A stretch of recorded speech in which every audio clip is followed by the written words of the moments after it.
October the 22nd, 2024. Attendance has been taken, noting that Councillor Chambers isn't here yet. Sometimes he comes in late. And Councillor Howes is on the screen here. He's got a little bit of jet lag, I would imagine. Not feeling well. Everyone else is here. So after the attendance, we're going to go to the land acknowledgement. And who has that tonight? Councillor Miller? Same person that had the other night. Okay. Actually, before we start, Councillor Miller, can I call on Heather Boyd to do an introduction for me, please?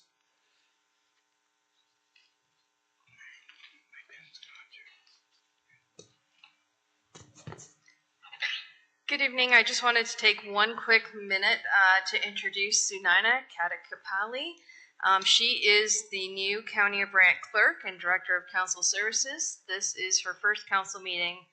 She's now been with us for a week. She is a resident of Paris, and she comes to us with a laundry list of degrees and experience working at the City of Woodstock. Just want everybody to extend a warm welcome to Sunayana, and if you have any questions or you need anything, she can be reached through the main office at the county. Thank you, and welcome. With that being said, I'll call on Councillor Miller to do the land acknowledgement, please. Of course. As we gather, we acknowledge that we meet on the lands and territory of the Mississaugas of the Credit First Nation, 6 nations of the Grand River, and the traditional territory of the Attawandarong. We remind ourselves that the County of Brant is situated on lands that are full of rich Indigenous history and home to many First Nations, Inuit, and Métis people today. We recognize the significance of their contributions to the past, present, and future of this land. As a county, we have a shared responsibility for the stewardship of the land on which we live and work, and the commitment to the truth and reconciliation calls to action. We commit to continue learning, reflecting on our past, and working in allyship. Thanks, Councillor Miller. That takes us to number 3 on the agenda, which is the approval of the agenda. Does anyone have anything they want to add to the agenda? Councillor Coleman. Excuse me, Mr. Mayor. One item under new business. Thank you. Anyone else have anything else for the agenda? Seeing none, Councillor Chambers, you're going to move the agenda? Yes, I am, and Councillor Coleman's going to second it. And all those in favor of the agenda, with one item added to new business. Takes us to number 4 on the agenda, which is the declaration of pecuniary interest. Councillor Garneau. Thank you, Mr. Mayor. Carrying forward from Administration and Operations, Z91 Recommendation 8. If we could just consider that one separate, please. Thank you. Anybody else? Councillor Kyle? Thanks, Mr. Mayor. Through you, when we get to the bylaws, bylaw 515.1, I recognize there is, I guess, provisions under the Drainage Act that would allow me to participate, but given the size of the assessment to our property, I don't feel comfortable, so I'll step away. Thank you very much. Anyone else, if you find yourself in a position of conflict, please let me know. Takes us to delegations. We have a few. We also have a request from Ella Haley, who hasn't registered, but is always very courteous to her 10-minute allotment. So I'm asking council for permission for Ella to speak. Can I have a motion? Councillor Oakley, Councillor Bell, all those in favor? Thank you. Ella, you'll become the last of the delegations. And Brian Smith. Are you speaking together, or is there 2 separate issues? Together. Thank you. Takes us to 5.1, which is John Malcolm, who is going to speak on behalf of the Optimist Club of Paris. Is he here? He's not here? Okay, what we'll do is if he comes in a little bit later, we'll give him an opportunity to catch up. We'll go to 5.2, which is Kelly Bernstein and Fred from the County of Brant Library.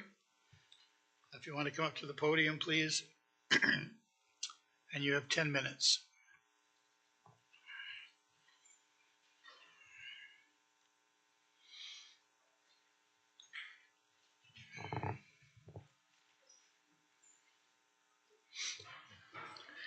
Thank you, Mayor Bailey. I'm here tonight representing the board of the County of Brant Public Library. With me is Kelly Bernstein, our Public Library CEO, and it's our pleasure tonight to present to you the 2023 annual report from your public library. This just happens to be Canadian Public Libraries Month, the month of October, and this particular week is Public Libraries Week in the province of Ontario. So, as we did last year, we took this auspicious occasion to bring our annual report. This annual report that's in front of you was published and released to the public with printed copies at the branches and online, I believe, in May.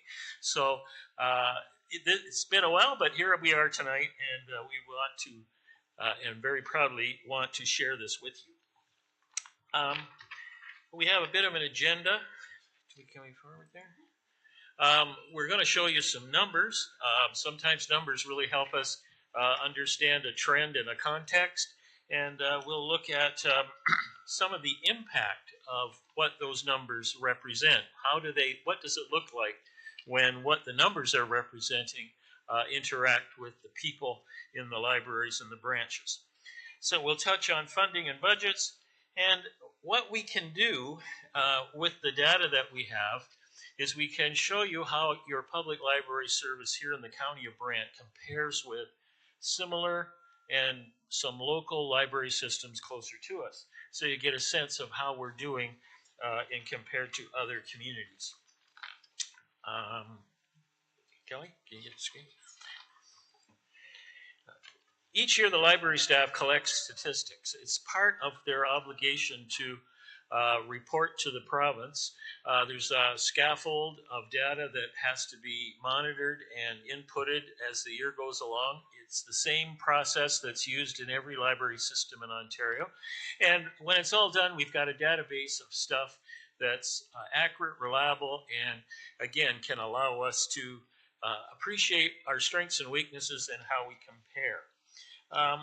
The 2023, remember this is a 2023 report. It does sort of reflect some of the COVID recovery. Is that fair to say, Kelly? Our circulation of materials is increased by 24% in 2023. So we came out of COVID doing quite well, and in many aspects we've surpassed pre-COVID performance. We have a program called Visiting Books that takes books out to the long-term care homes, etc. And that's another example of a service that's grown by more than 30%.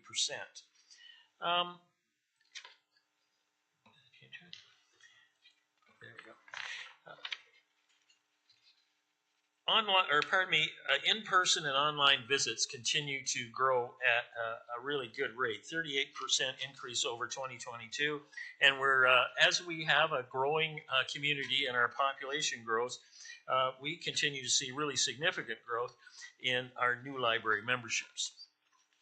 So carrying on, the library is a leading provider for lifelong learning in the county. Over 26,000 people attended library events in 2023. 3,440 attended our online classes, and over 13,000 took advantage of our self-directed learning and digital research databases. You know, that's the thing about a library.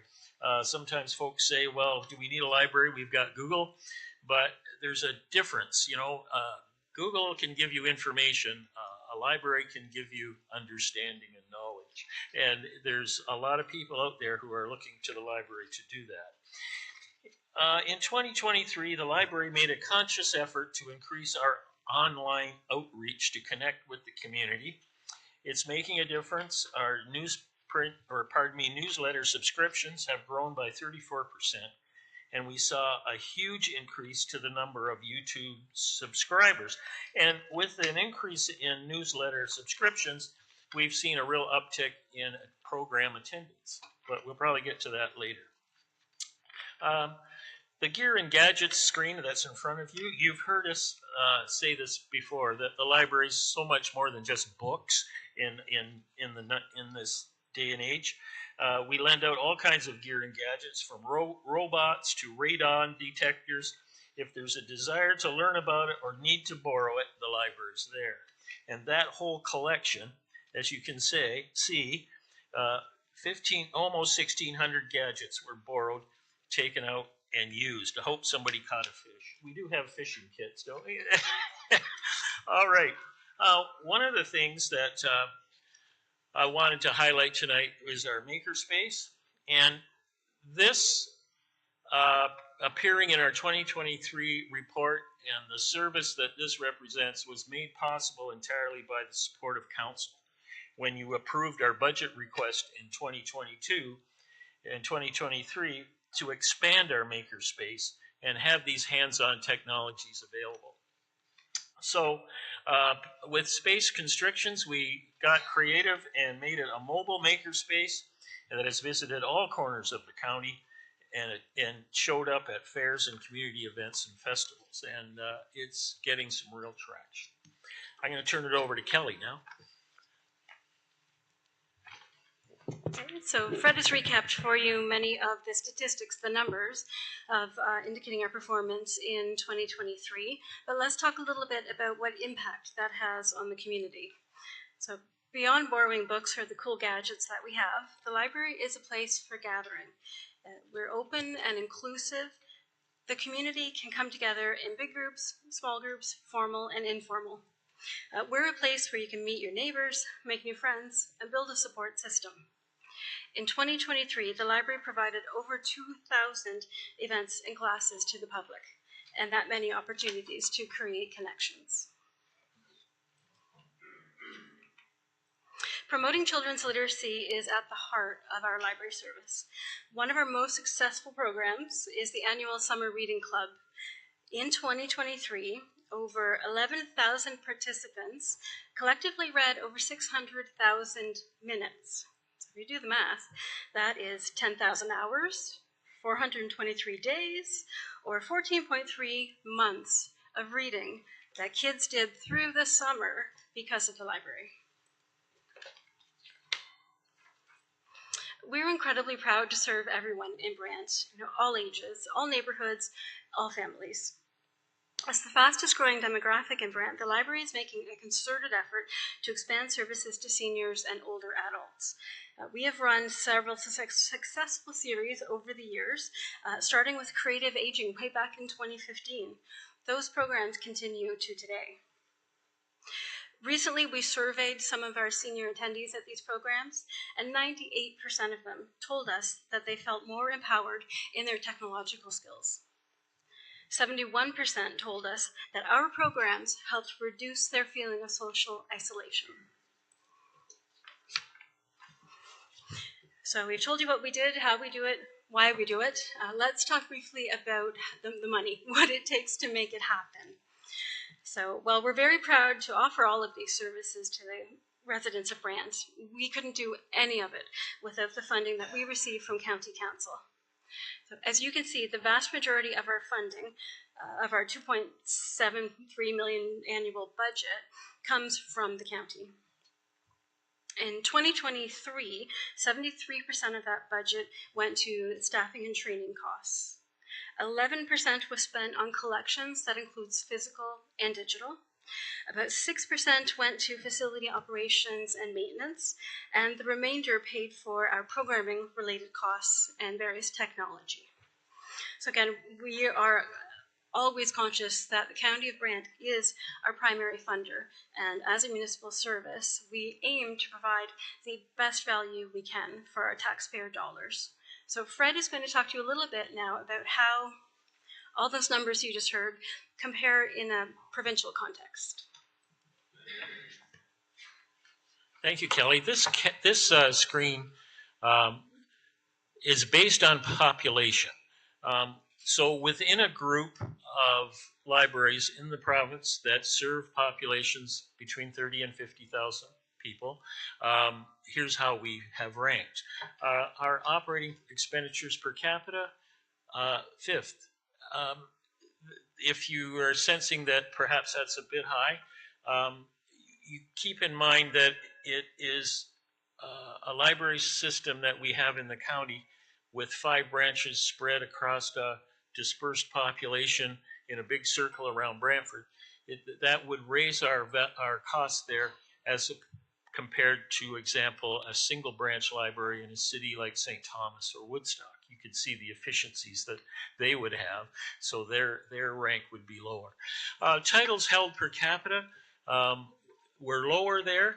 We have a smaller collection of books, but it's a very well crafted, maintained, modern, weeded collection that circulates very highly. So we get a lot of value out of every title that's on the shelf because it's moving.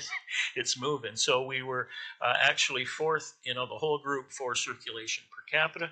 Where we really hit it out of the park is in the population, a percentage of the population with active library cards. First, we have great numbers for program attendance and total library visits. Program attendance and in-the-door library visits are a couple of statistics that continue on a very positive upward trajectory. Excuse me, Fred, you've gone over your 10 Yes, minutes. okay. I'm going to ask council to extend the presentation by a couple of minutes. Councillor Pierce, Councillor Oakley, all those in favor? Okay, Fred, we'll give you a couple of more minutes to finish your. Much appreciated, Mayor Bailey, and we are almost at the end, so I can say that we will have a bit of time for questions. Here we see a comparator of some. If you look along the bottom, you'll see some more local libraries closer to us with similar sort of setups with a system like I just described with 5 branches, dispersed population, and you can see that we're doing very well. That's our column on the far left side. You know, you see we're at the top with card holders, visits per capita to the library, and our costs per use, one of the lowest in that set. Provincial rankings overall, this was all 364 library systems across the province. There you can see where we rank. All of this is to demonstrate to you that by whatever measure, the County of Brant Public Library is offering excellent service and a great value for the money. We are honored to be so well used by this community and look forward to expanding our services even more in the near future. Thank you for your time, and I hope you can see here some details on our locations, the library board, and contact information, and we are available for questions. Thanks, Fred. We're always very proud of the work the library does in the County of Brant, so thank you for that. Are there any questions to the library board? Councillor Pierce, you're first. Thanks, Mr. Mayor. Through you to Fred and Kelly. Thanks for this. A couple of questions I have. When you talk about by the numbers, when it's the items borrowed, do you have somewhat of a breakdown of books compared to items? Like, is there, are we out of the 320,000? Are we talking, 300,000 books and 20 items, or what is that split kind of? So, through the mayor to Councillor Pierce, the breakdown of that, the ratio of physical materials to electronic materials varies from year to year, but we're still about 70% physical materials and 30% are electronic materials counted within that total circulation. Okay, thank you for that. 2 more quick ones if I could, where it talks about, 1 second here, the in-person visits. Let me just find that here. So the in-person visits, is that through the door, or is that somebody that's checked out an item? That's a physical visit, someone who's walked through the door. Okay, so a family of 4 comes in, that's counted, there's counters somewhere that counts that as 4? Yeah, we have counters at the door. We try to capture the full family of 4s. Sometimes it's measured as a little less, maybe, Okay. but that is a physical door counter. Okay, and one final one, if I could, when you talked about the provincial ranking for the libraries supporting, was it 30 to 50,000? Do you have any idea of, there's 364 total in the province. Do you have any idea as to how many would fit into that spectrum? Oh, yeah, so of the band of 30 to 50,000 population, Yeah. there's 17 libraries within that group. 17, okay, thank you. Thanks. Councillor Bell, you're next. Yeah, thank you, Mr. Mayor. Thank you, Kelly and Fred. Very interesting. One statistic I'd be interested in is square footage of libraries. So you talked about the fact we're distributed. We have quite a large square footage. How does that compare with our comparators? We recently, forgive me, through the mayor to Councillor Bell, we recently did a comparison of ourselves to other county libraries within the province, and our square footage barely meets the provincial guidelines. Most of our branches do not meet the guidelines at all. I would say for county libraries, we tend to be pretty much within the pack, but recognize that overall county library systems tend to be smaller than their city counterparts in terms of square footage. Any other questions for Kelly or Fred? Councillor Chambers? Thank you. Through you, I'm just wondering. I read an article in one of the papers about security in the libraries. I'm just wondering if you have had any issues with what I'll call undesirable clients, issues that are related to security with the various branches around. Is it an issue? Will it be an issue? And what are we doing to prevent it becoming an issue? Of course, so through the mayor to Councillor Chambers, it is an issue that we are seeing through the doors. It is becoming more recognizable as a problem. We have not yet reached the number of incidences or the severity of incidences that some neighboring municipalities have seen. We are being extremely proactive by training. We started training our staff on homelessness, managing homeless people who are underhoused or between homes about 5 years ago. We have given staff training on dealing with dementia, dealing with mental illness, techniques for de-escalating conflicts. We certainly are seeing it happen more. We're not at the point yet where we would come to council asking for, say, an independent security service. That's certainly happening in some communities. We are monitoring it closely and will let council know. Just as a follow-up to that, I have been in some libraries where they do have security guards as you go in, and that would be a difficult thing for our library system because we have the small branches around, and if we are looking at security and having people in to provide security, it could be an expensive proposition. On the other hand, is it fair to expect our library employees to be the security guards of the library system? So through the mayor, again to Councillor Chambers, again, we are doing our best to prepare staff for the realities of what they see through the door every day. We recognize that it is not appropriate or responsible to put our staff in the face of perhaps increasing danger in some cases. So we've also invested in training for staff to manage their own personal well-being and stress levels. We're trying to look at it holistically. Councillor Chambers. And just to conclude my thought on that, if you look at some of the municipal buildings, we have really expanded the security systems for our employees, such as getting through the doors and this kind of thing. Our libraries are open season, and there is a disparity in the security provided by the municipal buildings and the libraries. And again, it's something I think we're going to have to be cognizant of in the future. Yeah, so through the mayor to Councillor Chambers, we're very aware of that. It is the beauty, the benefit of a public library is being open to absolutely everyone. The risk and drawback of being a public library is that you're open to everyone. Yeah. Anyone else? Seeing no other questions, how does council want to handle the presentation? Councillor Pierce? Move to receive. Seeking a seconder. Councillor Kyle. All those in favor to receive? Thank you. Thank you very much. It takes us to 5.3 on the agenda, which is Heather George. And it's nice to welcome former Chief of Six Nations, Ava Hill. It's nice to see you again, Chief.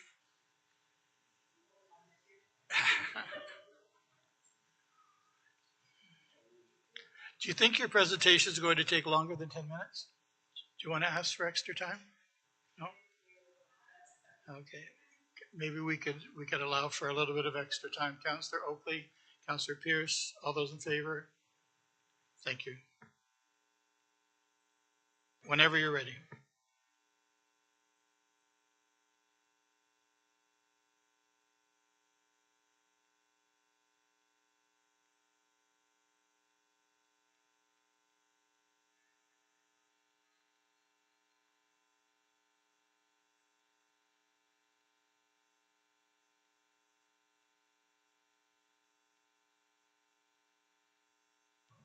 But is your Press the button. See, I'm out of practice. head over? Just glad to be here. As I said, it's been 5 years since I have not sat on council. I didn't seek re-election in 2019. During that time, as I said, I got to meet the mayor, Mayor Bailey, and some of you councillors, and we've done some fine work together over those years. And glad to see some of you are still here and get to meet some of the new ones. Since my retirement, I've been sitting on a number of boards, and one of them I'm sitting on is co-chairing a capital campaign committee to build a new cultural center in Brantford at the Woodland Cultural Center. So I'm just going to talk very briefly about that because, and then I'll turn it over to Heather. Heather George is the executive director at the Cultural Center right now. And we have a capital campaign which includes myself, Ron Jameson, who is from Six Nations. He was the former vice president for Aboriginal banking with the Bank of Montreal. We have John Davey, who is a young man from Six Nations, he works for the Scotia Bank. Heather George is the director. Kathleen Wynne, former premier, is also on our campaign committee. And Salah Bashir, who I think lives in your city here, is also working with us on trying to raise money for a new cultural center. Some of you may have been there. I know the mayor has been there at various events that are held throughout the year, but I just want to begin by talking about the residential school that is sitting there. It was formerly called the Mohawk Institute Residential School. It was open for about 150 years. And kids were taken and put in there sometimes from the age of 4 up to about 18 years old, and they were kept there. And I don't need to tell the story about what happened to people in residential school with the loss of language, the loss of culture and traditions, and the effects that has had on our people and the struggles that we continue to face with through the intergenerational trauma. We had a few years back when I was still I think it was January 2015. I think Brian might have still been here when we started the Save the Evidence campaign. That school was falling apart. It was being leased as office space, but it was falling apart. The roof was leaking, and the staff at the Cultural Center asked us, what do you want to do with it? As Six Nations Council was then and still is responsible, it's an asset there. We tasked them to ask the community, and they said that they wanted to keep it. They wanted to save the evidence so that the country and society would know what happened to those kids in that school for 150 years while they were being run by the government and the day and the churches, and to make sure that it never happens again. So we raised about, we kicked off the campaign we called it Save the Evidence campaign, and I kicked it off as the chief at that time. And our council had committed a certain amount of dollars, I think $220,000, and we challenged other levels of government to match it. And eventually, it took us 10 years, but we did get enough funding. We got a good chunk from the feds and the province to get the refurbishing done, and it will be open next year. And people can come and take tours, and they can bring their classmates, their schools. A lot of schools coming there to learn. I noticed when you did your land acknowledgement, you talked about the Truth and Reconciliation. And, a few years ago, the Truth and Reconciliation Commission traveled across the country, and the residential school survivors told the truth about what happened there. And now it was time for reconciliation. And I think that a big part of reconciliation for me is education and learning and making yourself aware of what happened in those schools for so many years, and also to learn more about our rich history and our culture and the pride that we still carry as the First Peoples in this land. And so the school is going to be open. Kids can come there, teachers, anybody can come and make it. We're going to have the grand opening next spring, I think. I'm looking at September? Next September, when it will be the grand opening. There are a bunch of residential school survivors who are also doing their own project in the park, in the grounds, and it's called the Mohawk Village Memorial Park. They are raising their own money to do that. That's a separate project, and they are, it's part of their healing. So the Save the Evidence campaign is done. And for those of you that have been there will know that beside there is this flat building, which is the Cultural Center, which currently hosts a museum, an art gallery, and Heather's just going to run through some of the pictures, an art gallery and a theater. It used to be the classrooms in a gymnasium for the kids. and it's in very bad shape. So because we're going to have this school, we're going to expecting an influx of tourism, not only from in our area, but from all over the place, and hopefully globally from around the world to come and find, tour the residential school. Because I think this is the only one in the country that has been refurbished out of the 160 schools that were placed all across the country from coast to coast. And so we need a new cultural center to go with it. So that when people go into the center and they hear what happened to those kids, then they can come out into a new Woodland Cultural Center, state-of-the-art center. And as I said, they can tour the museum and learn about our history, when we came here, and how long we've been here, or about our culture. We have a First Nations art show every year. We have a number of exhibits that happen there throughout the year. And then the theater, we really want to get a state-of-the-art because, as you know, Six Nations is the largest populated First Nation in this country, and we've got a real, treasure of talent in artists and musicians.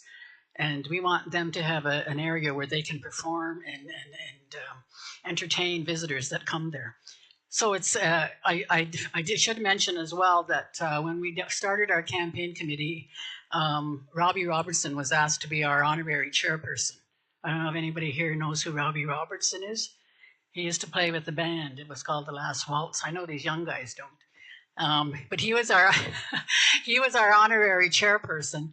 And Lendy's name, Robbie is a member of Six Nations. His mother was from there, and he went back there, and he said that's where he learned how to play music. And so he was very happy to be a part of our campaign. And sadly, last year, we lost Robbie in August of, he passed away August of 2023. And his family, who all lives in California right now, said that in lieu of flowers and whatnot, that they asked people to make donations towards a new cultural center. And we did. I think we accrued about $45,000 from that. And then just this last week, I was in Los Angeles attending a concert. It was called Life is a Carnival, which was a tribute and memorial to Robbie Robertson. And it started off with a video of Robbie talking about his time at Six Nations and how he went there, and that's where he learned to play music. And he became an icon in the music industry, and we're just so happy that him and his family they've committed to this. And some of the proceeds from the concert that was held in LA, which featured people like Eric Clapton and Van Morrison and Mavis Staples and Taj Mahal, some of the proceeds of that are also coming towards our new cultural center. So we've got some renderings. We're seeking money, as everybody is. We're trying to raise money, and our total budget's about $65 million. We're going to keep at it for as ever long it takes. It took us 10 years to do the school, and we hope to do the new center in phases and tear down the existing one and build new parts as we move forward. We have secured funding through private donations and businesses and corporations, enough to get the renderings done and to get the feasibility study done. And so we're just going around introducing to you, making the first presentation to you, and hopefully Brant County can become one of our partners as we move forward. And I think I've talked enough, Mayor, so I'm going to turn it over to Heather to just kind of walk you through the drawings of what the new building will look like. Sego Sewa Gwego, Heather Nyungats, Ganyigahaga, Niwago and Joden. Hi everyone, my name is Heather George. I've just introduced myself in the Ganyigeha or Mohawk language. I only know how to introduce myself in our language, so I'm still a language learner.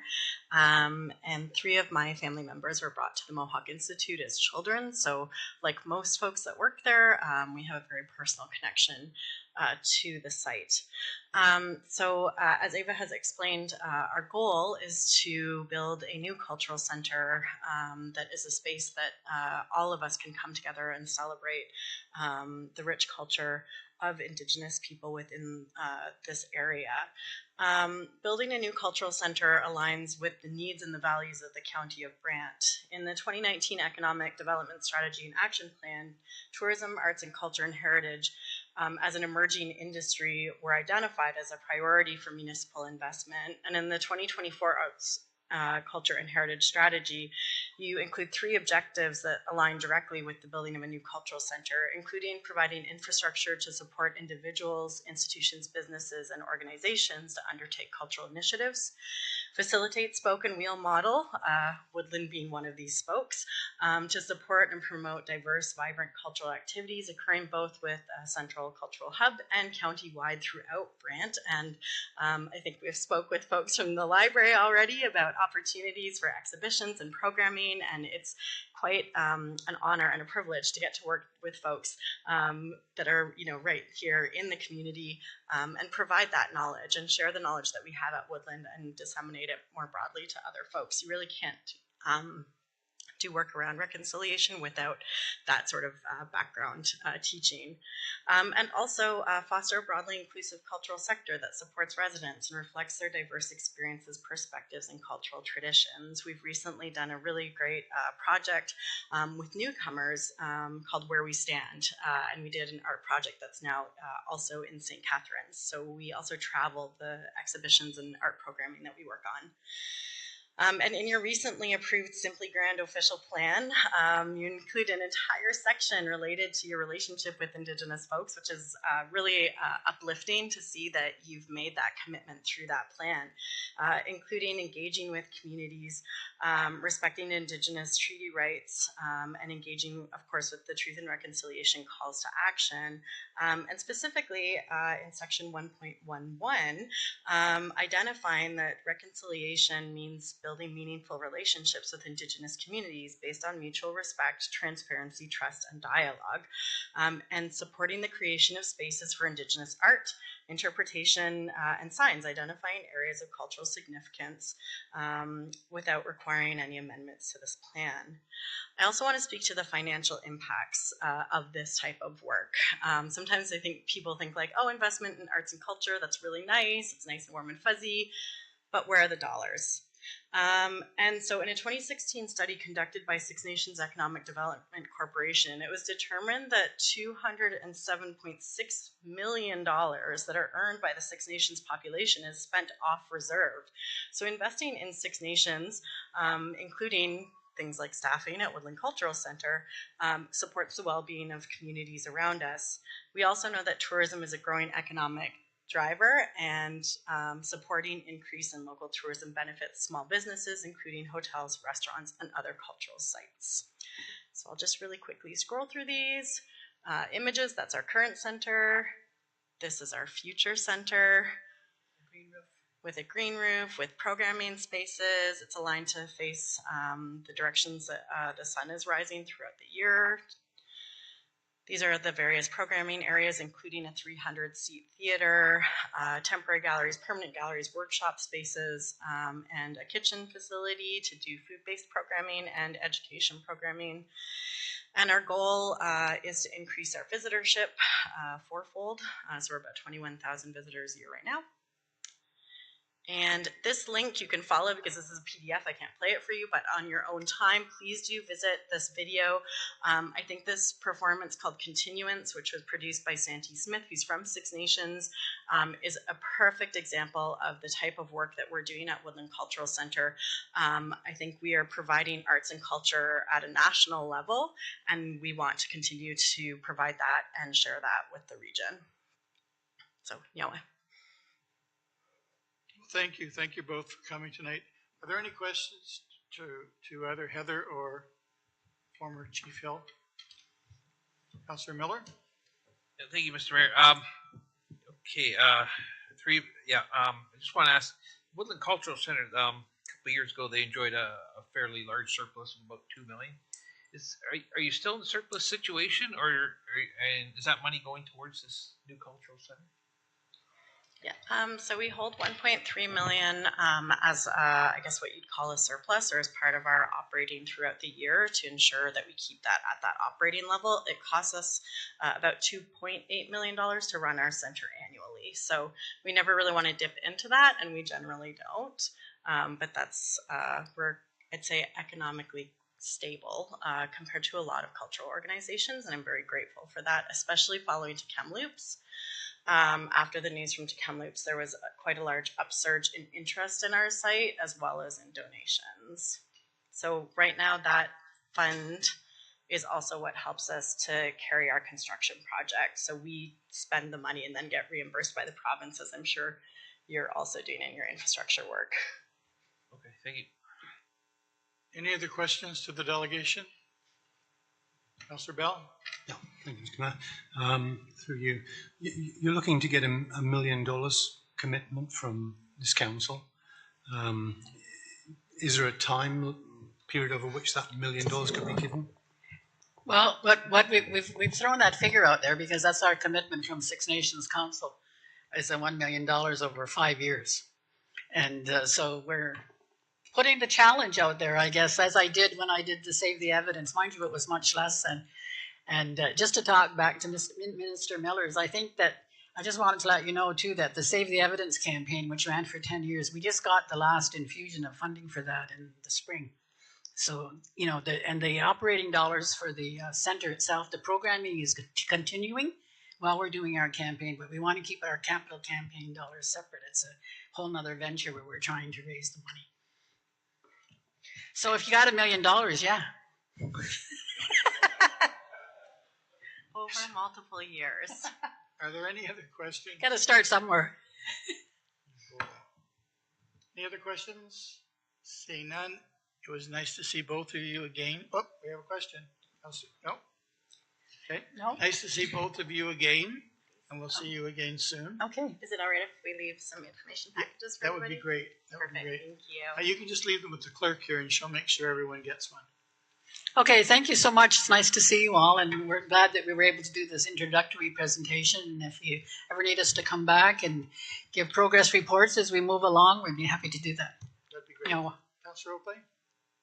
Thank you, Mr. Mayor. I'd just like to move that we receive this information and refer the request for a budget for the $1 million phased over the same 5 years as Six Nations of the Grand River elected council. Thank you. Seeking a seconder. Councillor Bell. Any other questions? All those in favor? Opposed? Carried. Thank you. 5.4 is Stephanie Hermans regarding the parking issue at 18 Papple Road.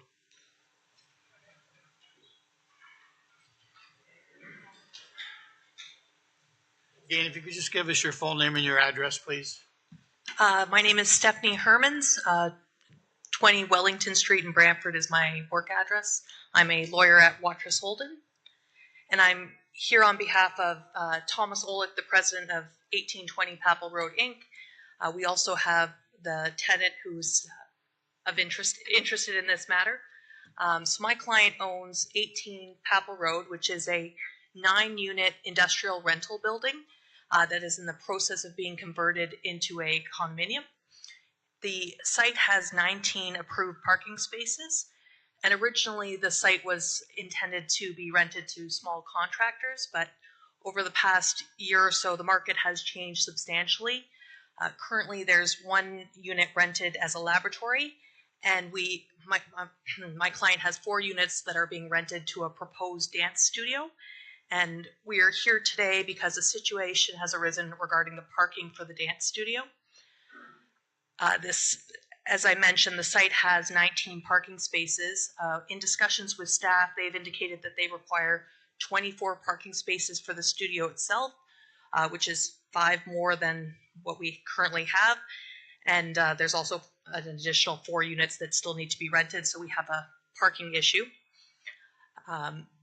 In order to address this parking issue, my client's been in discussions with planning staff at the county, and a discussion has happened regarding the potential to provide off-site parking. I have an attachment, and I don't know if there's a way to show the attachment.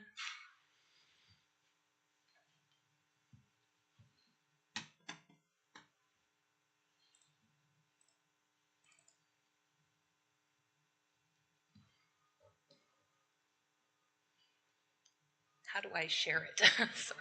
Oh. There you go.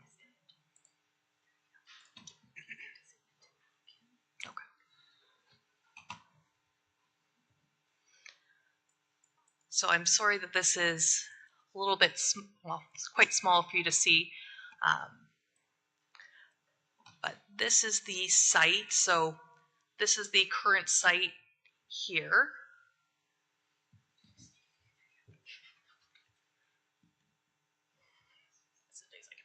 Okay. Yeah, I'm going to try to zoom in because so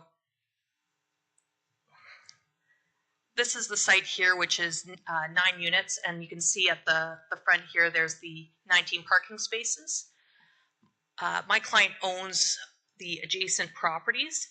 The one to the south, which is kind of, I'm showing my cursor here.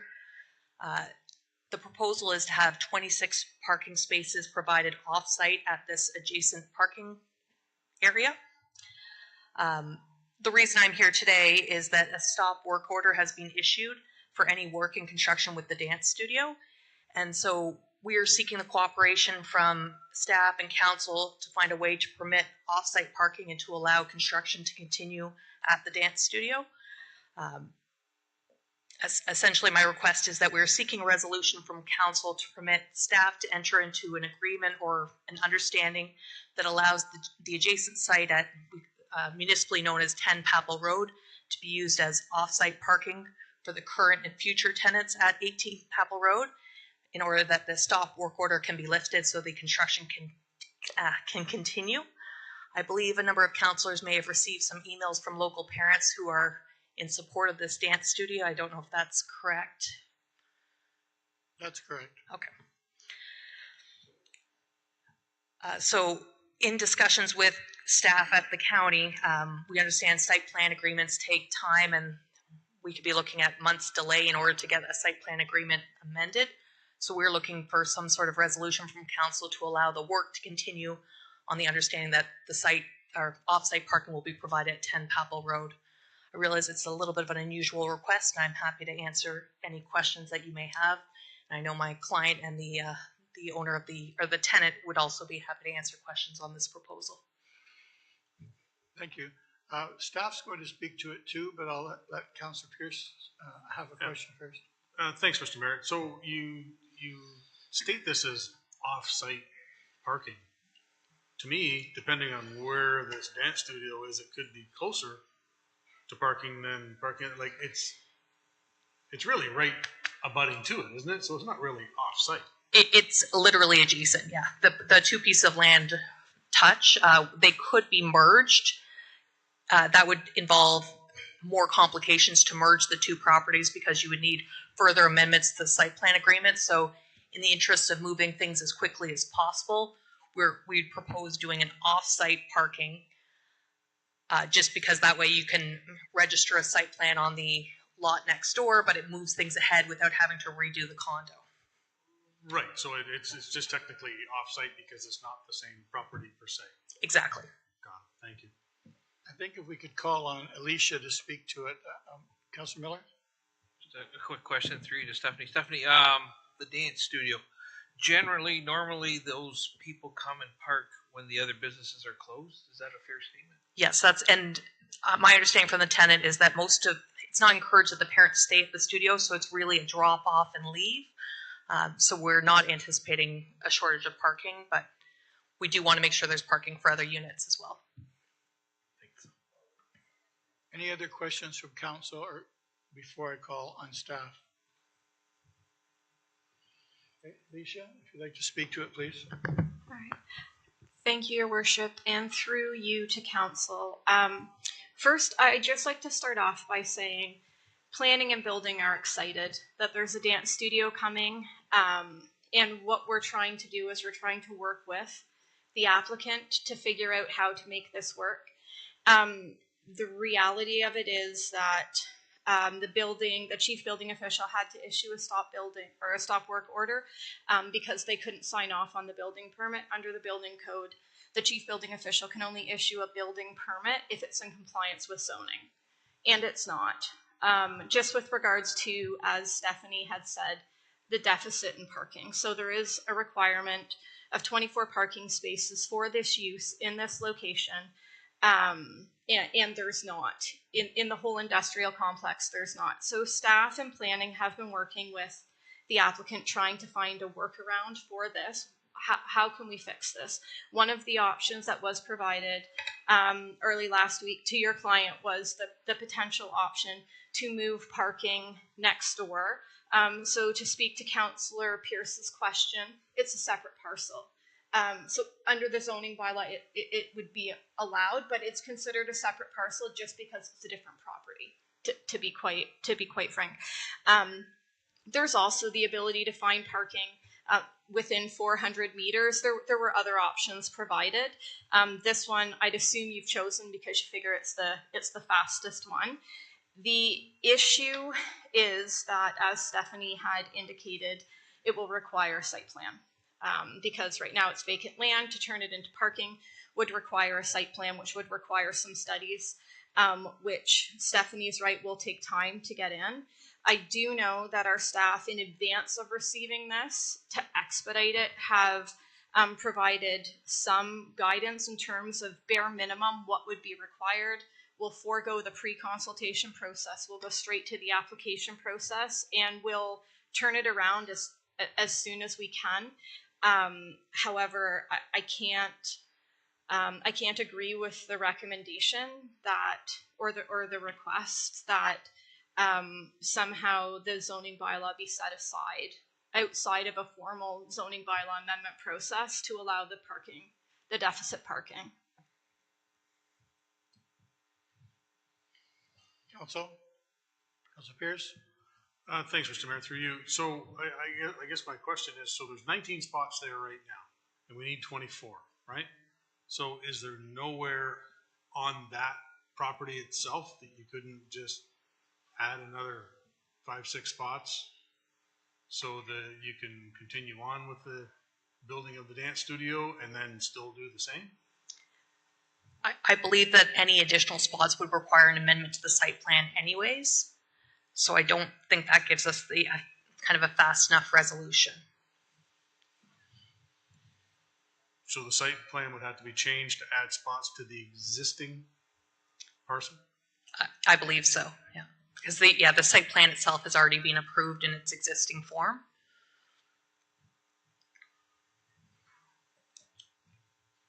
Council, back to Alicia. I'm sure if there was 5 or 6 spots available, we would have just said that and it would have been fine. So I don't know.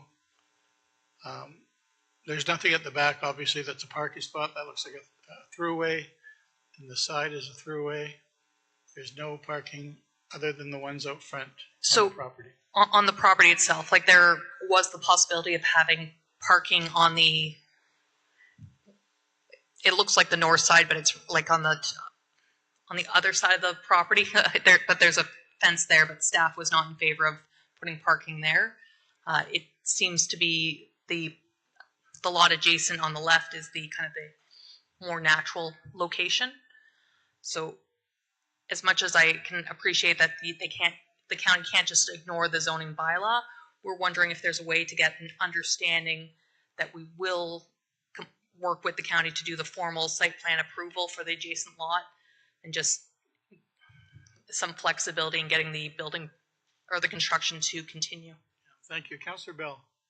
Yeah, thank you, Mr. Mayor. Through you to Alicia. Alicia, what would be the timeline, the quickest timeline that we could deliver what the applicant is looking for? Through your worship to Councillor Bell, to be honest, it's not our timeline that's the issue. It is the applicant's timeline. So they would have to prepare the material in order to complete a submission, and that's what would take the time. We could endeavor, I need to speak to Jeremy and the team, but we could probably turn it around quite quickly, assuming all the studies are, everything that we need is there. The delay would be in them preparing a site plan application. Help me out as a non-planning practitioner. What kind of time frame are we talking about? We're talking about weeks, months, a year? Between the two of you? For our end, I could probably say that it would be a matter of weeks. Once we receive the submission, assuming it's completed, we could have that turned around and finalized in a matter of weeks. And then the question to our applicant, Stephanie, how quickly can you do your part of it? So my client's indicating 3 months is what he typically takes. 3 months is what typically takes with the site plan application process. And is 3 months going to kill this project? I would have to speak to the tenant about that. It causes huge delay in the ability to open the studio. Councillor Chambers? Is this one of these situations where the bylaw says you need 26 spaces, but in actual reality, you only need 10 or something like that? I think that's my understanding, because it is parents dropping off their kids for dance lessons that they really don't need to sit in the parking lot for an hour or two. So prudent than a 26 lot parking lot next door. I think that would work as well. And I'm just wondering if there can be such a thing as a bylaw amendment to, we do it all the time to lessen the number of parking places required. A bylaw amendment to say that we only need 10 parking places or something like that. I don't know whether that would be any faster or that would be any more conducive to allowing the project to continue. But it seems to me that we got in the way what needs to be done, and everybody wants it done, but it's just, we got to do it. Well, I'm hoping that staff would help these people with what they need to bring back another application right away so that we don't jeopardize the whole parking thing just for a matter of a couple of weeks. Councillor Pierce? Yeah, thanks, Mr. Mayor. So just for my own clarity here, so just because it's a dance studio, it needs 24 spots, or is it because of the size of the dance studio? Like what determines that it needs the 24 spots? Is that just, if there's a dance studio, it needs that many? Yep. Ms. Newton? To your worship, and Alicia, please feel free to add if I don't catch everything, but this is an industrial unit. It was never meant to be, it was never intended for this use. That's really where the problem's originating from. Right. So you mentioned adding 5 spots to the site plan. Again, doesn't really help because it's a multi-unit building. So it's not just the studio in it, and it was meant to be an industrial units, and that's what's causing the issue. Is this use was not intended in an M3 zone. So certainly, staff are willing to work and do everything they can to turn it around as soon as possible. But either way, whether it's a zoning bylaw amendment or site plan, we just need to actually get the application. Okay, and I appreciate that, but where I'm going here is I'm trying to understand. So you've got, what is there, 9 units there? Yes. So is the dance studio going to be taking up one of them or multiple of them? 4 of the units. Okay, so in essence, you've now got 5 units rather than 9 units. So I'm curious where's the stipulation of the 24 spots come from? Where does that number 24 come from? Through your worship, so it's for that actual use. Okay, of a studio. So if there's a dance studio, it requires 24 spots, regardless of the size of it. Excuse me, through you, your worship, that's my understanding, yes. Councillor Howes and then Councillor Coleman. Thank you, Mr. Mayor, through you. I had a question. My granddaughter attends a dance studio in Cambridge, and I've been in the parking lot when the one class is coming out and the next class is going in, and it can be a very congested situation. If there's 10 dance participants in the class that's leaving, and 10 dance participants, for example, in the class that's arriving, the concept of saying, well, the parents' cars don't have to be in the parking lot the whole time, I think it's something we have to be cautious of because it does get very congested and so my question for the delegation is the tenant working through any creative solutions to work around that issue? Like if a dance class goes from 7 o'clock till 8 o'clock, from 7:10 until 7:50, the parking lot might be empty. But the 15-minute crossover at the top of the hour when these classes are overlapping, it could. I would have to speak to the tenant. He's available for comment, I believe. Right. We have 2 more questions, I think, from council, and then the tenant can come up. And Councillor Coleman and then Councillor Garneau. Thank you, Mr. Mayor. And maybe it's more of a comment than a question, is that it's like a lot of typical planning situations. There's black and there's white. There's a gray area here somewhere, and we have to find it. But I'm concerned with what actually the CEO has said about the zoning has to be corrected first, I would think. But there, somehow we got to make this work as soon as possible.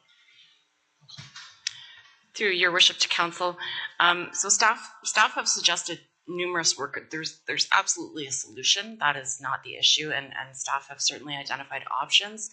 We just need an application to process whatever that is going to be. So absolutely, we can work with the applicant to find the solution. Like I said, we just need to get the application with whatever option they choose to go down. Councillor Garneau and then Councillor Miller. No, Councillor Chambers. Thank you, Mr. Mayor. And a comment that'll lead into a question. So that the M3, this being in the ward, Councillor Coleman and I had a little more notice on this file than perhaps some of our colleagues. And please correct me, staff, if I'm incorrect on this, the M3, we're working under the rec establishment as the concept, and it's somewhat like the one of these things is not like the other when you look at the rest of the list, and the parking was significantly higher. What I'm wondering is, with regards to the 4 units that were to be outfitted as the dance studio, was there originally a building permit filed to do that work, or did that work to turn it into a dance studio, not to just build the building? Did that work precede a permit, and this is how it came to our attention? Through Mayor Bailey to Councillor Garneau's question, there was an application made for interior renovation for the dance studio, and that it was during that inspection process that it came to be known that work had proceeded in advance of that building permit being issued, and that the permit itself could not be issued due to planning being unable to sign off on the zoning.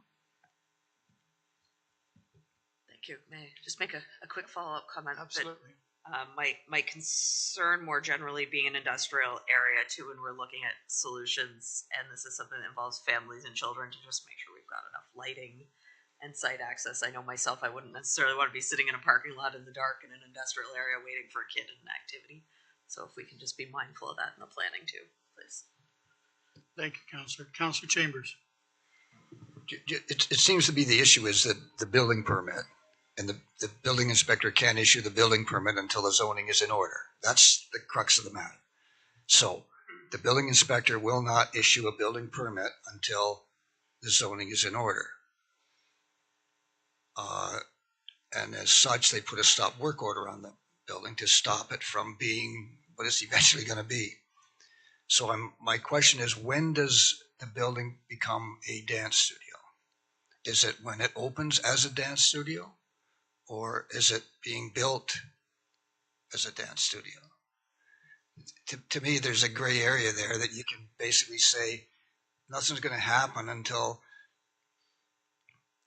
it's not going to be, people aren't coming to the dance studio until the zoning will be changed. So if people aren't coming to the dance studio before the zoning is changed, then what's the problem? Alicia, what's the problem? I don't, sorry, can you rephrase the question, Councillor Chambers? I think the crux of the issue is that the stop work order cannot be lifted by building until they receive sign off from planning. That is the crux of the issue. Per your previous question below is, can't we set aside parking? We do it all the time. Absolutely you can through part of a zoning bylaw amendment application. It was determined that the site plan route would be faster, but of course the applicant has the ability to do whatever they want. If that's done, if an application is filed for a zoning bylaw amendment to relax a parking restriction is filed tomorrow, will that satisfy the building inspector to release the stop work order, knowing that the application is in progress and no doubt will be passed, will that enable a building inspector to pull the stop work order to allow the building to proceed while the application is being processed and eventually approved? That happens in other cases where buildings are allowed to proceed while applications are in progress, I'm sure. So through your worship to Councillor Chambers' question, I can seek clarity from the chief building official tomorrow, but it's my understanding that a building permit can't be issued until it's compliant with zoning. So not that they've applied to make it compliant with zoning, but that it actually is. A building permit cannot be issued, but a stop work order can be lifted. Through your worship, they're not supposed to start working until the building permit's issued. Councillor Bell. Thank you, Mr. Mayor. Through you to our planning team. Could you confirm what the zoning is at 18 Papple Road?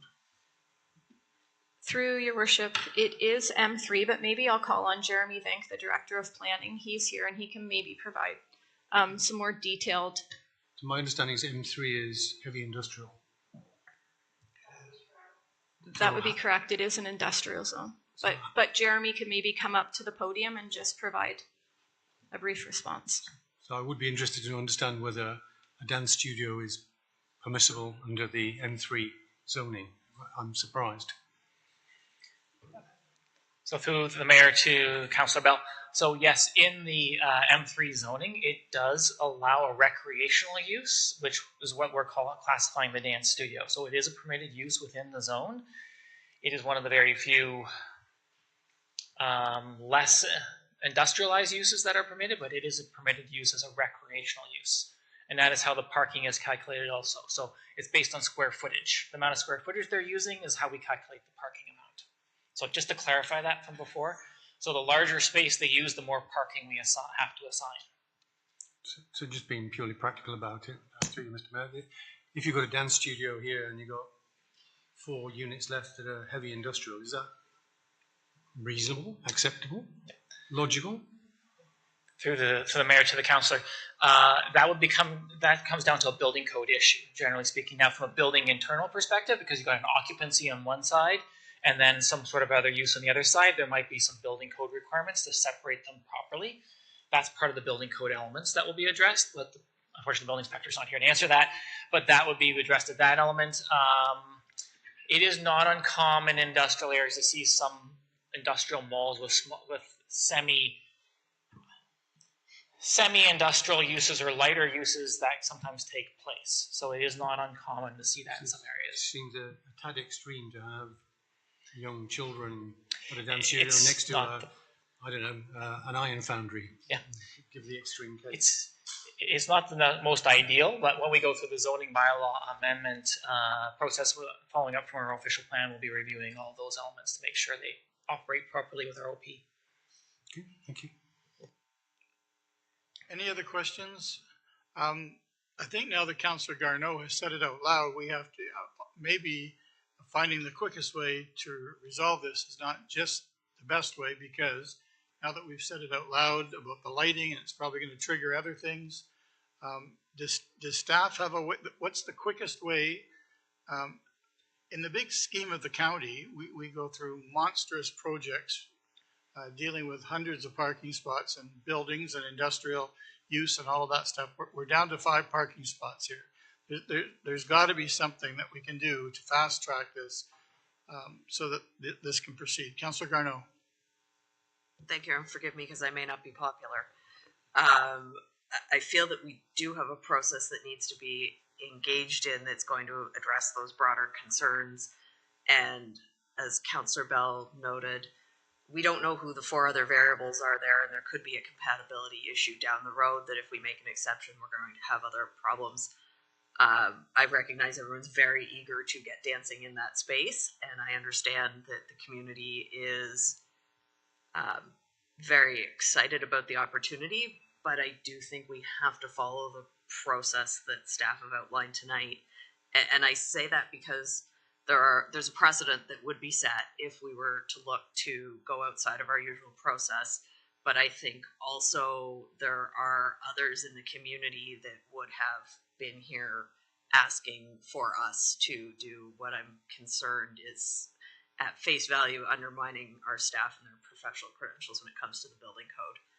We had a discussion at one point where you don't mess around with fire safety, for example. I think building is another one of those things. So I'm not sure if the clerk will put you on the spot in your new role, whether this is to refer to staff is the right way to approach that. But I would put that on the table if procedurally that's in order.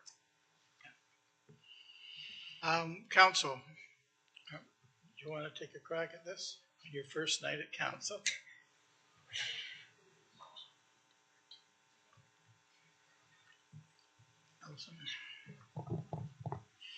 Thank you, Your Worship. To answer the original question, I believe staff have expressed that site plan is the most expedient process for them versus a zoning bylaw amendment, if I'm correct. And again, we just need the application. As soon as we have that, staff will process it as soon as possible. And again, we believe that's going to be the most expedient thing. I think the issue, as Councillor Garneau pointed out and Councillor House pointed out, is that there's some conflicts that could potentially occur with this use that was not intended for that building or site that we just have to make sure are accounted for. But again, we will turn it around absolutely as quickly as possible as soon as an application comes in. Any other discussion? Council, what do you want to do with the presentation? Councillor Coleman? Well, move to receive, Mr. Mayor, but my comment is that we don't know what else could be going in there. No, we don't. It may not ever be heavy industrial anymore. The criteria could be set already. So I would make a motion, I don't know if Councilor Garneau was that a motion or not, whatever, but that we try to expedite this process as quickly as possible with the applicant getting the site plan in and whatnot to move this forward as fast as possible, seeking a seconder. Looking for a seconder for Councillor Coleman. Councillor Bell, you're seconding just to get it on the floor. Thank you. Is there any more discussion? It's on the floor. Councillor Bell. Yeah, so I'm struggling with this. I think we found a problem that we didn't think we had here. I'm troubled that we're putting this particular use in this particular application, having zoned it M3. And I'm struggling actually when I'm looking at the zoning map to find where 10 Papple Road is, which is meant to be the adjacent property. At least in our zoning map, it's three properties away, not as it's shown on this particular drawings. I'm thoroughly confused. I think this is very premature. If you want my take on it, if we want to go this route, then we should go the proper process so we properly evaluate the requirements for additional parking. And we question whether this is the right application for this particular property. Okay. Any other comments? Councillor Miller? Just as a council, I don't think we're doing it here, even with Councillor Coleman's motion, but it's just caution that chief building official, I mean, we have no authority to overrule him or ask that he change any of his rulings. Well, we have something on the floor. It has a seconder.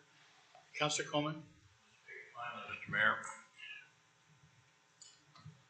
we just put a new Kanesville Community Center in an industrial area. Yes. Hasn't had a problem yet. Okay. Councillor Chambers? Just to say specifically, zoning is not the issue. It's an approved use, and they've been told it's an approved use. So that's not the issue, and you can't pull back a use after you've told them it's an approved use. You just can't do that. So it's an approved use, move on.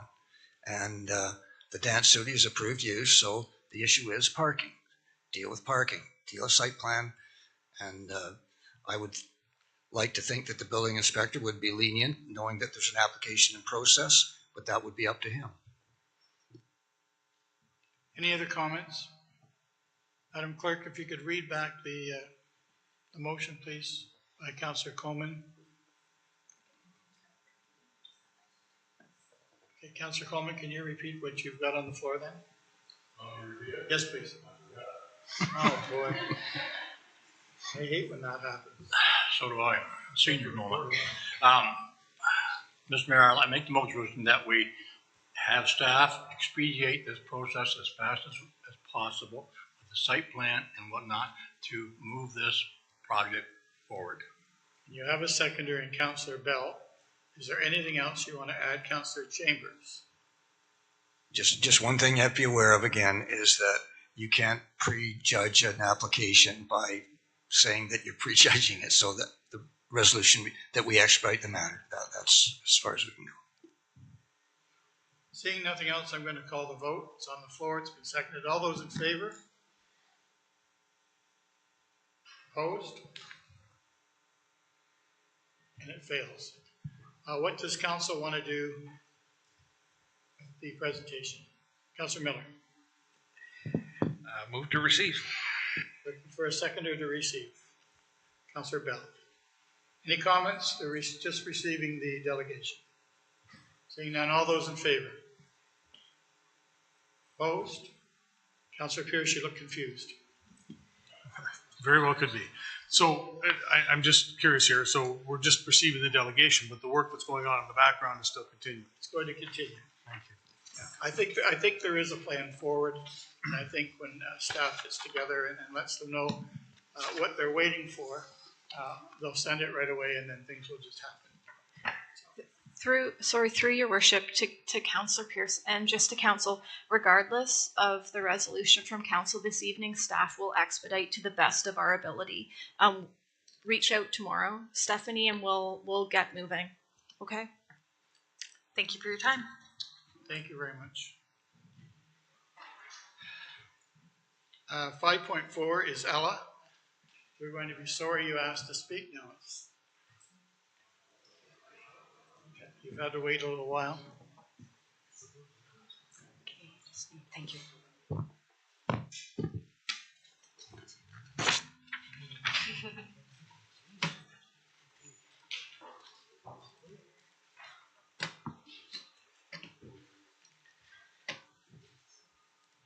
And Ella and Mr. Smith, if you could just say your name and your addresses, please, for the benefit of our new clerk. You don't know, she doesn't know where you live.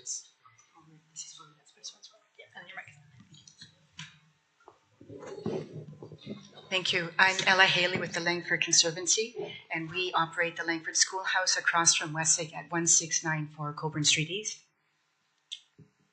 I'm Brian Smith from 1756 Coburn Street East. So I'll just go through this PowerPoint, and then Brian will speak more to the issues about odor. I wanted to bring this to Council's attention. It's a review period for commenting on Westlake's environmental compliance. There's an amendment going forward, and the neighbors have odor and water contamination concerns. This is the proposal in dry talk, dry language. It's an amendment for the approval to reflect the site use and to allow for amendments to the industrial stormwater management. The sewage works consists of 2 existing lagoons and a holding tank to retain sewage prior to discharge the lagoons, but as I read their website, I think it's more than sewage. This is the Wessex site, and so you can see the lagoons there. You can see the holding tanks, the holding areas for waste that they work with. Wessex lagoons are just north of the tributary that flows into the Grand River. And so we have our communities downstream, Six Nations, the different communities downstream that use this water. This is an expansion of it, just so that you see the tributary there that flows, this tributary just south of there flows into the Grand River. The stormwater management proposal that's in this environmental ERO talks about using existing ditches and culverts, 1 existing stormwater pond, and 2 proposed new oil and grit separator units. So we're wondering, it talked about municipal sewage sludge, but now it's got oil. Why is there oil? So that just is a red flag for us. It talks about using for stormwater outlet, it would go to the existing on-site and then roadside ditches along Coburn Street. This is us. We're right across from Wessick. And if you look, you'll see on the right-hand side there, you'll see some Phragmites growing. We cut it down 2 weeks ago, and we found this great big culvert coming from Wessick to our side. So if that's the escape for overflow, we're it. We're it. Wessick Wessick says we're certified by OMAFRA and the MOE. We have two holding areas, one in Sarnia, which is not available. I believe it's shut down. I'll get into that later on. And then we have Brantford, and the lagoons are emptied twice a year. So we have questions. How are they emptied? Do they end up going downstream? We just have a question there. This is some of the organic waste that they take. Pulp and paper biosolids have dioxins. They're talking, like there's all kinds of issues here because even municipal waste has, a lot of people are on pharmaceuticals, so you have pharmaceutical residues in the sludge.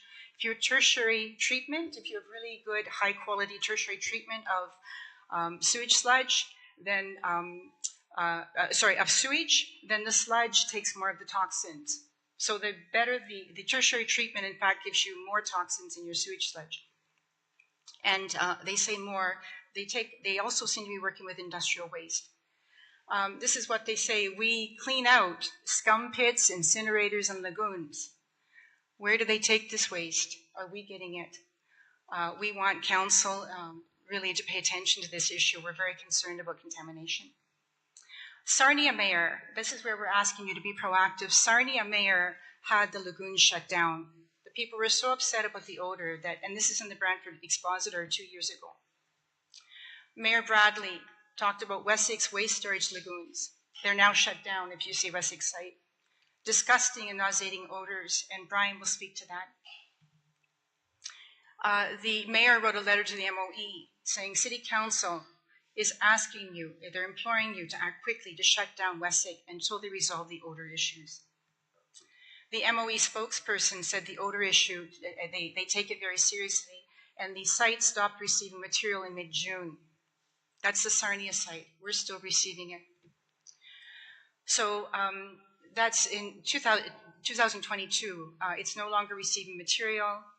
And then Mayor Bradley sent a request to the ministry, shut it down, and talks about the odor complaints from sewage sludge being stored.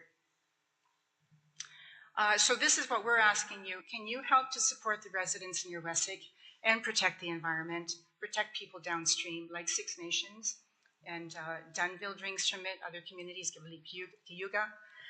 Can you help us to address the odor issue and possible water contamination issues? So I'd like Brian now to speak to what it's like to live next to this.